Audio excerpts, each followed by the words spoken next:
The sun scorched the high ridges of Red Rock Canyon, casting long shadows across the dusty trail below. Evelyn hotly clutched the reins of her mule cart, sweat stinging her eyes. Her journey from Calico Ridge to the mining town of Silver Hollow had been treacherous enough without the warning she'd ignored. Don't travel alone through canyon country. But she had little choice.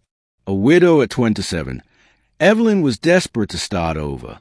Her late husband had left her with nothing but debt and a broken ranch. When she'd heard of a bookkeeping position in Silver Hollow, she packed up what little she owned and set out alone. The canyon narrowed. Buzzards circled overhead. A strange stillness set her teeth on edge. Then, hoofbeats. She barely had time to look over her shoulder before 3 riders burst from behind a boulder, bandanas covering their faces and pistols raised. "Don't scream," one growled. "We just want the cart." But they wanted more. Evelyn's world turned to chaos as rough hands yanked her from the seat, her satchel ripped away. One outlaw, lean and yellow-eyed, sniffed like a wolf. "She's pretty. Might fetch more than a few dollars down south." Panic surged in her chest. She tried to run, but a blow to the back of her head sent the world spinning into blackness. Chapter 2. The Drifter. Levi McCrae had been riding the high desert trails alone for years, a ghost in his own skin. Once a decorated deputy, Levi had vanished after a botched standoff left his younger brother dead and the outlaw responsible walking free. He'd grown a beard to hide his face, taken odd jobs, and kept his distance from people, and especially from lawmen. But trouble always found him. That evening, as the desert wind picked up and the scent of a storm hung in the air, Levi spotted fresh tracks cutting across the ridge. Cartwheels, then chaos. Boot prints, a scuffle, and blood. He crouched, fingers brushing the dust.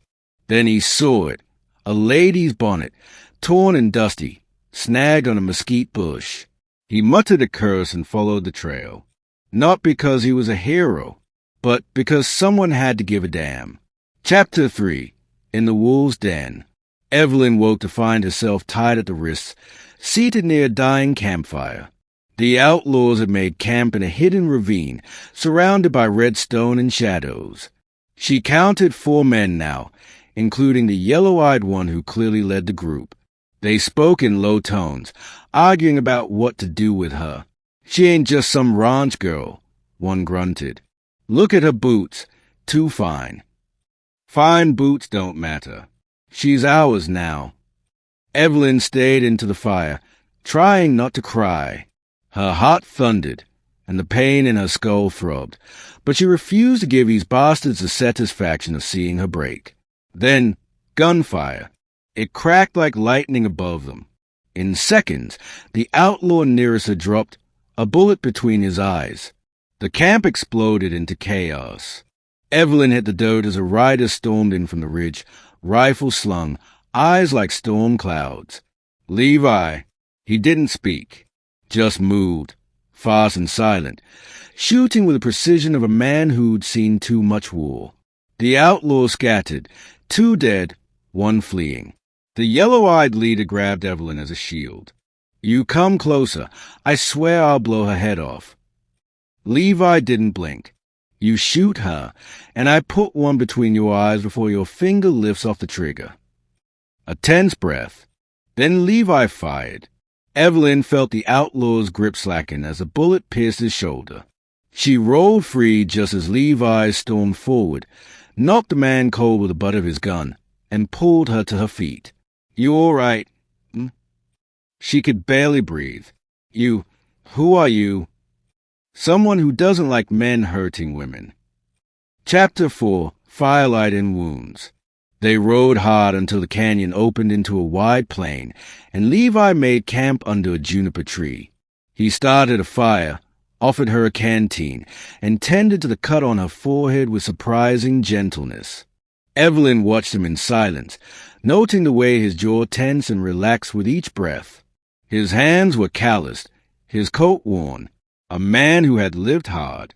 "Thank you," she finally whispered. "You don't need to thank me." "But I do. You saved my life." Levi looked into the fire. I didn't do it for gratitude. Why then? He paused, jaw tightening. Because I couldn't save someone once, and I'll never stop trying to make up for it. She reached for his hand, surprising both of them. You just did. Chapter 5. The Ride to Silver Hollow. The journey to Silver Hollow took 3 more days. Along the way, Evelyn learned Levi had once worn a badge, that he'd lost someone close, and that he'd been running from himself ever since. In turn, she told him of her life, the failed ranch, the quiet loneliness of widowhood, and the way people always underestimated her. You're stronger than you look, he said one night. So are you. They rode side by side through deserts painted gold by evening sun, spoke of books and horses, and sometimes didn't speak at all. The silence between them became comforting. In Silver Hollow, Evelyn was met with suspicion at first, an unfamiliar woman escorted by a mysterious drifter. But when she spoke of the Outlaws and what had happened, Sheriff Claiborne took her statement and sent a posse out to confirm the story. Levi handed over the outlaw he'd kept tied and unconscious across his horse. That was brave, the sheriff admitted, eyeing Levi. Could use men like you in town. I'm not here to stay, Levi replied gruffly. Just passing through. But when Evelyn turned to him outside the sheriff's office, her expression unreadable, something in his chest shifted. You saved me, she said. I don't want to say goodbye. He hesitated. I don't stay long in one place. Maybe that's because you haven't found the right reason. Chapter 6. The Storm Within. Levi left that night. He told himself it was the right thing. Evelyn deserved stability. A man with land. A future. Not a ghost in a duster coat. But the farther he rode, the louder her voice echoed in his mind. He camped beneath the stars, looked up at the endless sky, and finally allowed himself to weep for his brother, for the years he'd lost, and for the woman who had made him feel alive again. By morning, he turned his horse around. Chapter 7. Redemption in the Dust. Evelyn sat in the back room of Silver Hollow's general store, poring over invoices. The owner had hired her on, impressed by her wit and courage. Still, her heart ached every time the doorbell rang and it wasn't him. Until, 1 week later, it was. He stepped into the store like he'd never left, hat in hand, eyes searching for her. You came back, she breathed. I realized something, he said, voice low. I've been running from ghosts. But you're not a ghost. You're a light I didn't know I needed. She crossed the room slowly, heart pounding. And what now? I don't know what kind of man I can be yet, but I want to try. With you?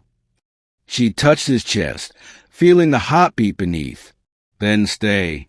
We'll build something new. Together. Epilogue. A home in Silver Hollow. A year later, the townsfolk of Silver Hollow watched as Evelyn Hartley and Levi McCrae exchanged vows beneath the cottonwoods outside town. The wedding was simple. Dusted boots, fresh daisies, and honest tears. He'd taken the jaw-breaking horses and helping the sheriff part-time. She'd expanded the store's books and was rumored to be the sharpest businesswoman west of the Pecos.